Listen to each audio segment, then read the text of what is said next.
Welcome to McPlum, simple solutions served daily.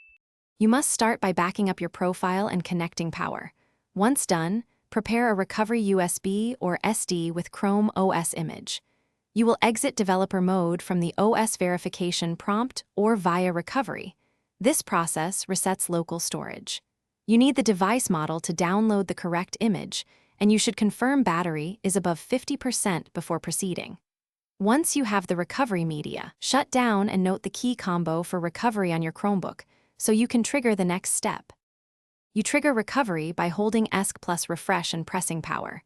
When the recovery screen appears, insert the prepared USB or SD and follow on-screen prompts to reinstall Chrome OS. You will be prompted to confirm reinstallation and a power wash or factory reset.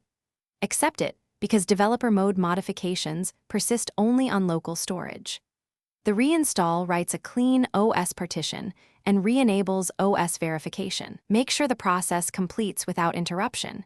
Do not close the lid or remove media until it finishes. After installation completes, remove the recovery media and reboot normally. You will see the standard OS verification screen restored. Sign in with your Google account to resync settings, apps, and extensions. Make sure two-step verification is ready if used. If the device still boots to developer mode prompts, boot into recovery again and repeat the reinstall, ensuring correct image and a full power wash. If problems persist, try creating fresh recovery media on another computer and repeat the process to a. Thanks for watching. Stay juicy and subscribe.